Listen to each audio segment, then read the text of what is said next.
سلام.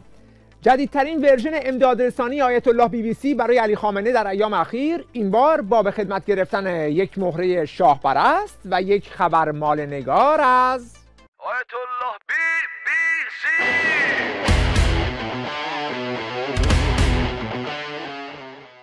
در شرایطی که در جنگ منطقه فلش‌ها و اشارات به سمت سرمار داره بیشتر و بیشتر میشه و در شرایطی که در داخل کشور هم خشم و نارضایتی مردم از گرانی و تورم و اختلاس سران نظام افزایش پیدا کرده و گسترش عملیات کانون‌های شورشی هم خواب راحت رو از کله سران نظام پرونده،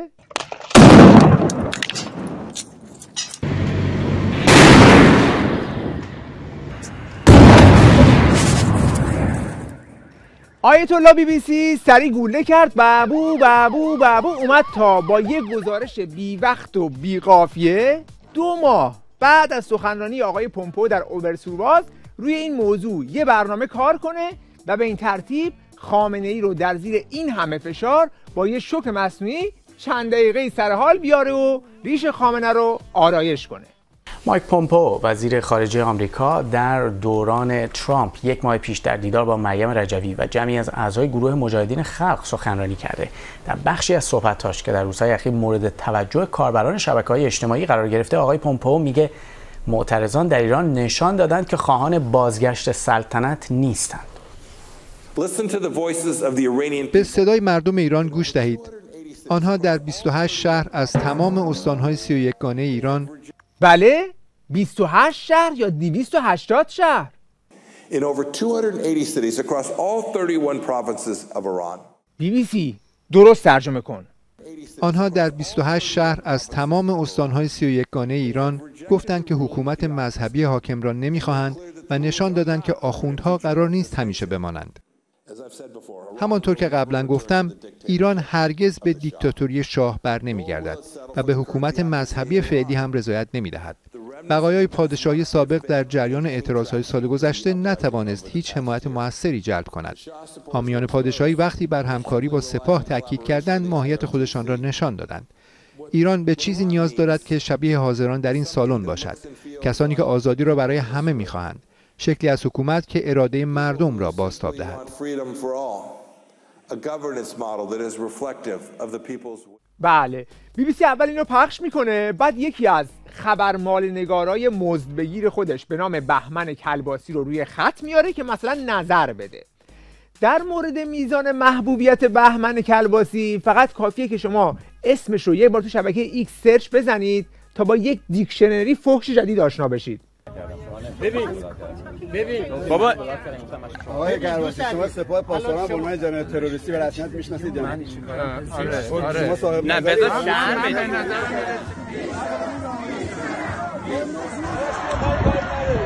بیا پایین ترسو از یه زن میترسی کسافت بهمن بیناموس بیا پایین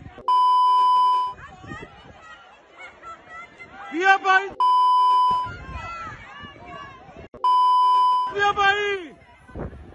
بهمن بیا پایین.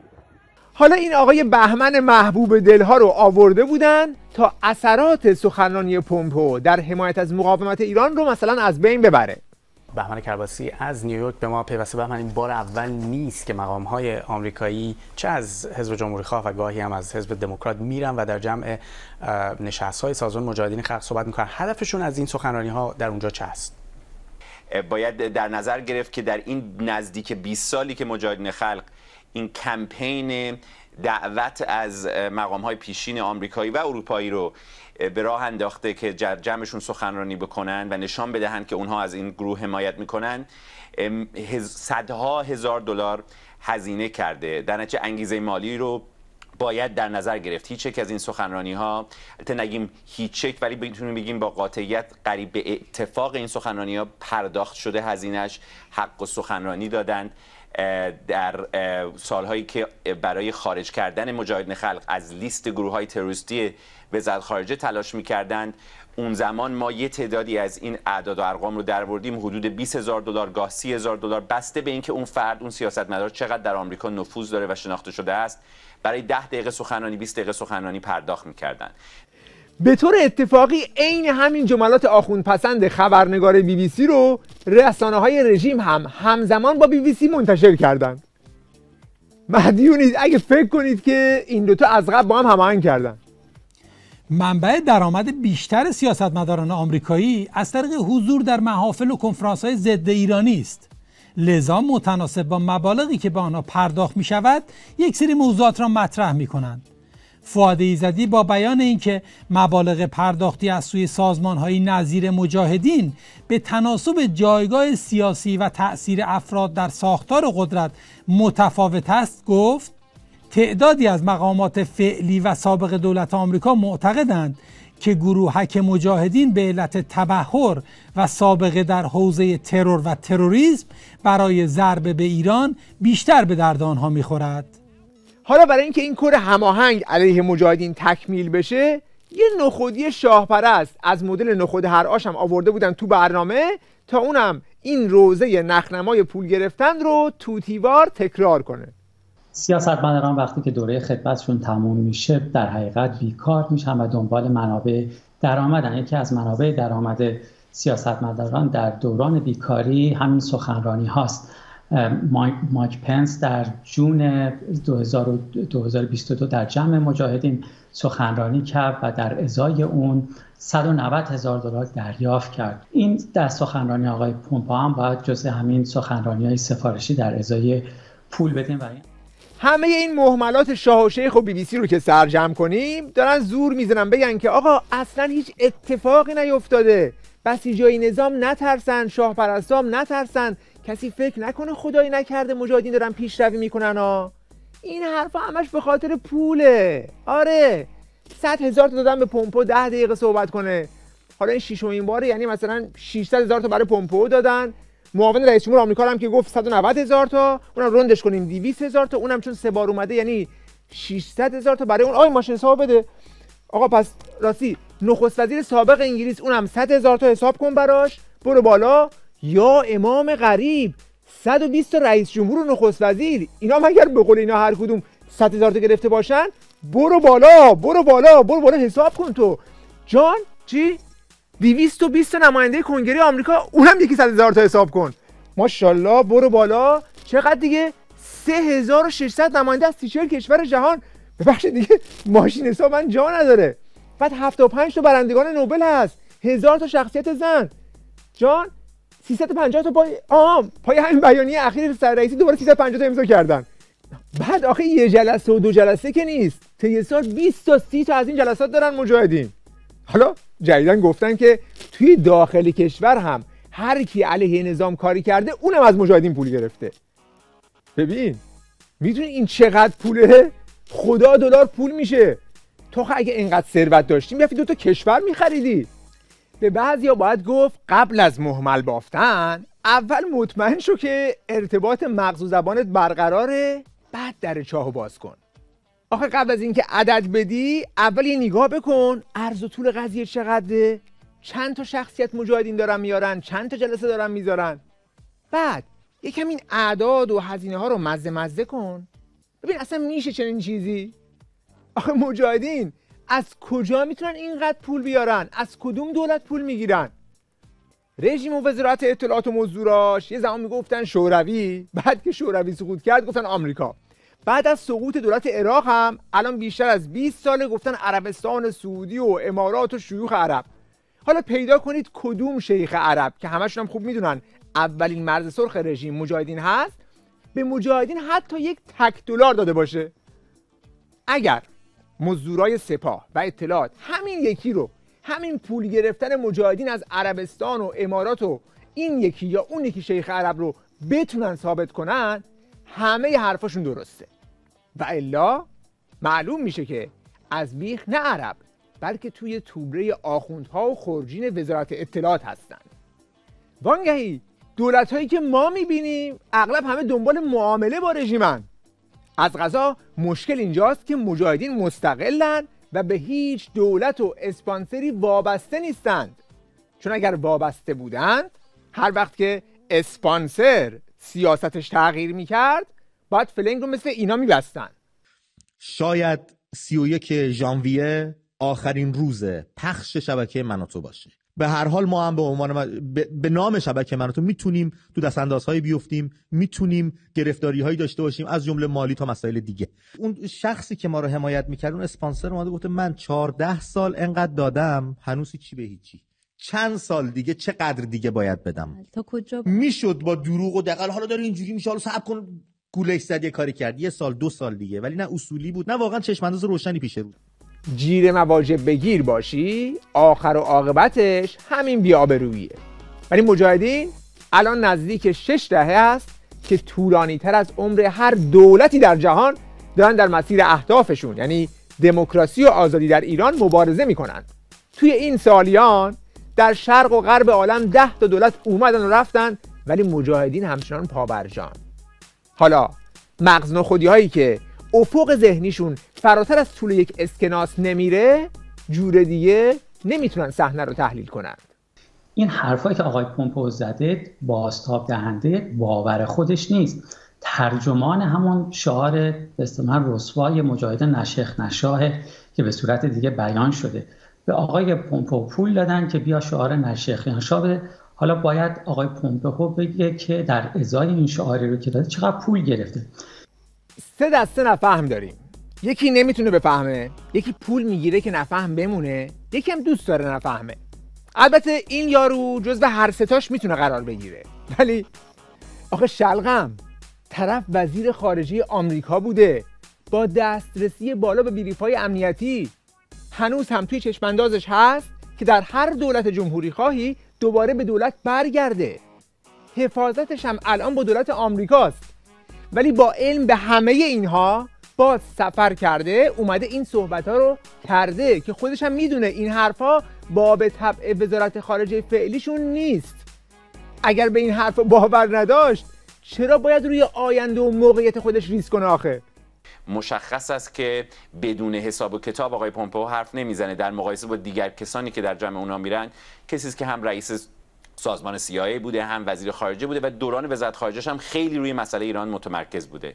به همین جهت حساسیت بیشتری برانگیخته که یه همچین ارزیابی داده که آقای پومپئو بین این گروه‌های مخالف خارج کشور خیلی مشخص یکی رو بر دیگری ترجیح داده و انتقاد کرده از سلطنت طلبان و گفته است اینهایی که در این اتاق نشستن یعنی مجاهدین خلق میتونن نمایندگی بکنن یک دولتی رو در فردای پس از جمهوری اسلامی و این واکنش برانگیخته. و خب چرا آقای پومپئو زده این حرف رو؟ به طبع باید ازش پرسید و هنوز ما پاسخی نگرفتیم. پاسخ نگرفتی یا نمیخواستی بگیری؟ چون آقای پومپئو در سخنرانی‌هاش در سالیان گذشته خیلی شفاف توضیح داده که چرا در کنار مقاومت ایران ایستاده. کلپاسه آقای پومپئو در 3 سال گذشته حداقل در 6 برنامه مجاهدین و هوادارانشون شرکت کرده. اولین بار در کهکشان 1400 به صورت آنلاین شرکت کرد. دومین بار در همون سال در کنفرانس واشنگتن شرکت کرد و توضیح داد که از سال 2010 با مخالفان ایرانی دیالوگ داشته. But I've been in this fight and on the right side for over a decade now, my entire decade of public service. Back in 2010, I spoke with many of you. I spoke of the Iranian people and their history, their kindness. همونجا هم تاکید کرد که مردم ایران خواهان یک جمهوری هستند و به دیکتاتوری شاه بر نمیگردند. And I know that in the end the Iranian people will have a secular, democratic and non-nuclear republic. I think it's why Iran will never return to rule by a dictatorial Shah or theocratic regime. This fight is real. سال بعدش 1401 اردیبهشت میره اشرف 3. اونجا از موزه مقاومت بازدید میکنه، با خانم رجوی ملاقات میکنه و بعد هم در جمع مجاهدین اشرفی حاضر میشه و سخنرانی داره. I know and saw at the museum over 1,000 political prisoners of the theocratic regime are gathered here today. And I want to say to you, from a former Secretary of State, I respect you and deeply appreciate all of the work that you have done. It's special to be here with you. I want to also recognize President-elect Maryam Rajavi.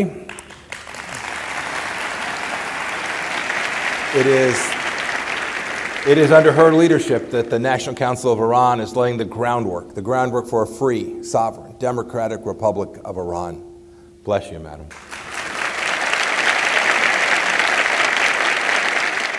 پس ببین، وزیر خارجه قبلی آمریکا بلند شده رفته اشرف 3. اونجا با چشمای خودش مجاهدین رو دیده، هزاران زن و مرد رو دیده که همه چی رو ول کردن، اومدن خودشون رو وقف مبارزه کردند. بر اساس این مشاهدات میاد حرف میزنه. همون سال آذر ماه وسط قیام دوباره در یک کنفرانس در واشنگتن شرکت میکنه.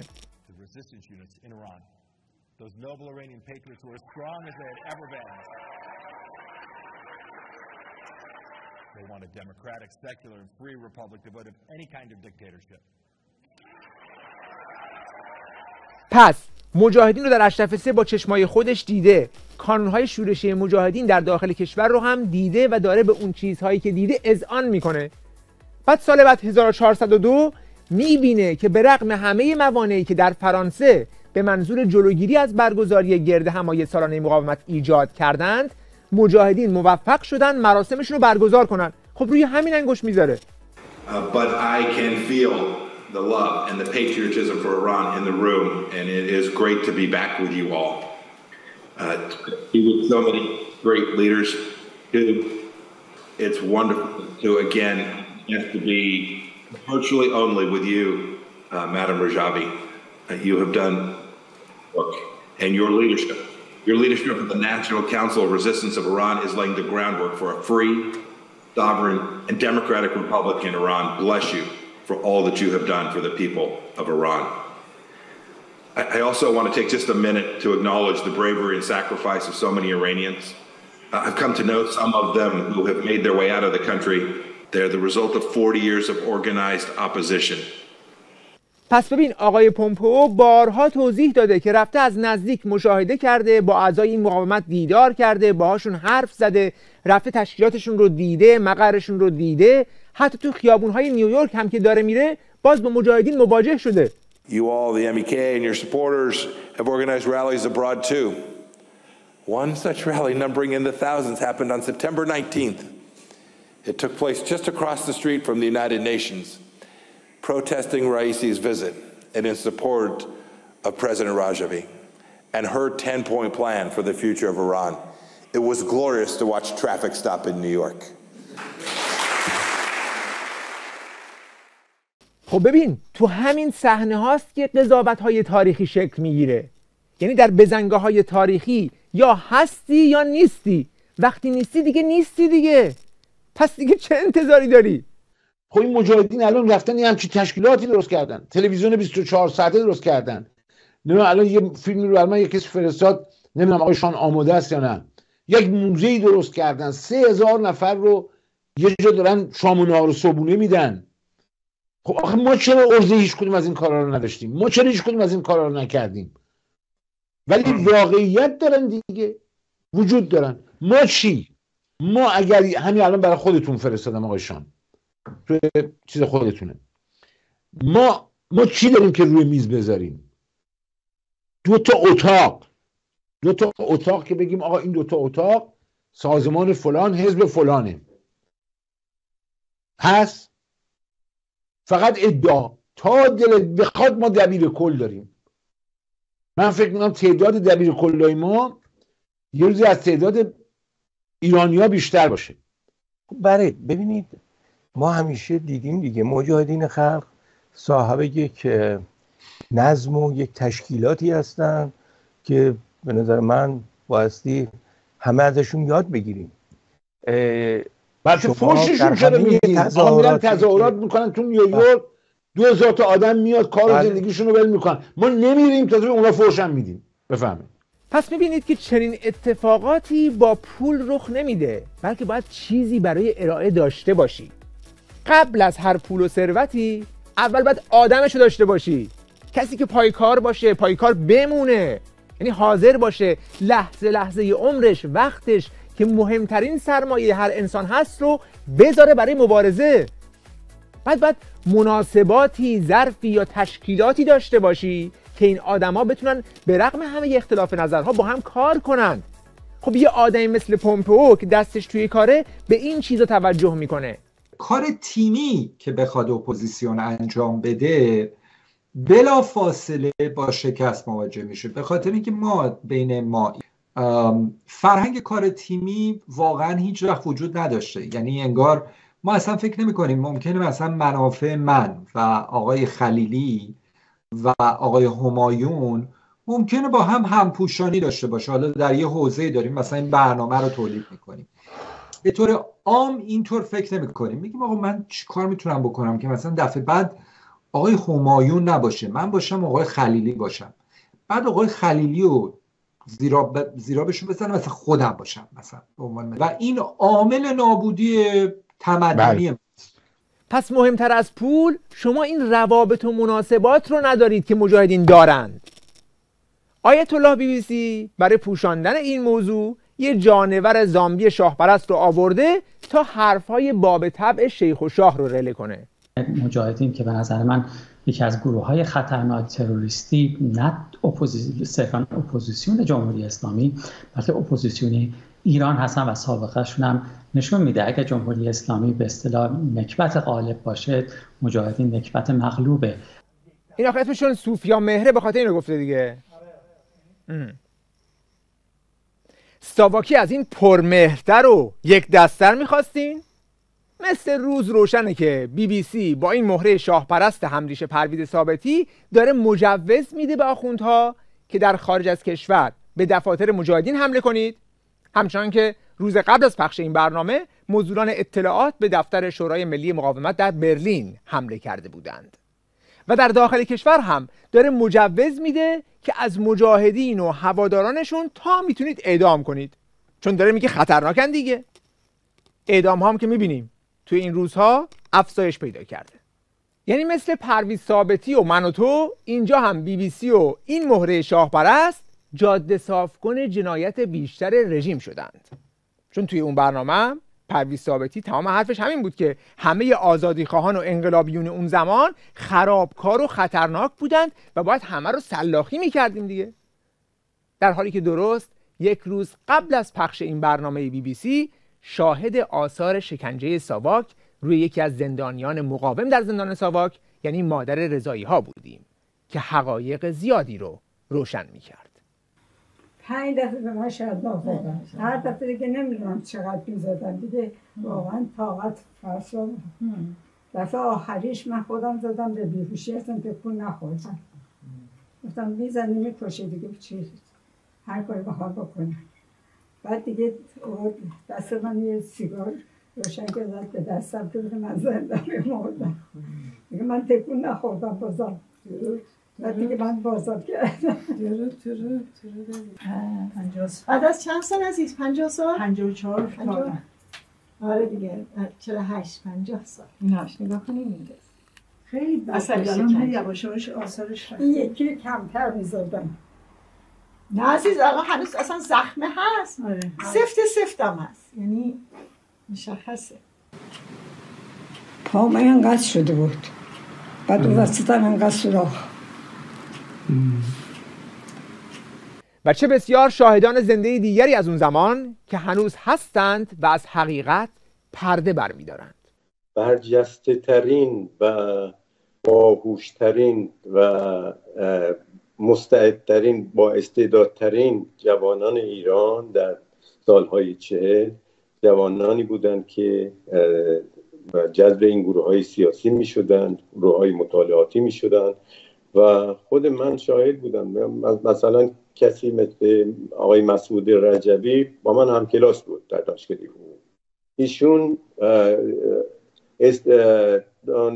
دانشجوی رتبه اول بودن، تمام نمراتشون A بود، یعنی نمره 20. اون وقت 20 و اینا چیز میکردن. خب در تمام کسانی که به این گروه ها چیز میشدن، یا حمید اشرف، حنیف نژاد، صادق، نمیدونم تمام این بچه های مجاهدین، اینها همش نخبگان دانشگاه اون دوره بودن. پاک نژاد، اینها شما برین ببینید، رجوع بکنید به هم مدافعاتشون در دادگاه نظامی زمان شاه، ببینید چقدر چه صحبتایی میکنن در اون دوره. 50 سال، ما از 50 سال پیش داریم صحبت میکنیم جناب اعتمادی. در اون خفقان این نسلی که میخواسته این کشور و این جامعه رو واقعا برسونه به یک آزادی، با رژیم دیکتاتوری شاه داشتن مبارزه میکردن. پس آقای BBC، حقیقت رو نمیشه با رپورتاج آگهی مالوند. حقیقتی که تو چشمات رو بهش بستی اینه که مجاهدین نزدیک 6 دهه است که برای استقلال و آزادی ملت ایران مبارزه میکنند و از هیچ کدوم از شدائد روزگار هم خم به ابرو نیاوردند. حالا راستی سوال، حالا که به قول آیت الله BBC و آخوندهای فاشیست حاکم بر ایران مجاهدین همه دنیا رو با پول خریدن، نرخ خود این آیت الله چنده؟ اصلا بودجه‌شو کی میده؟ اگر که یک دستگاه دولتیه که پولشو وزارت خارجه‌شون میده، پس خطشو علیه مجاهدین و به سود رژیم هم همون دستگاه میده. عیناً مثل زمان مصدق و نهضت ملی ضد استعماری مردم ایران، حالا هم بیش از 40 ساله که BBC بدون لنگ و لگد زدن به مجاهدین و جویدن استخوان‌هاشون اموراتش با رژیم نمیگذره.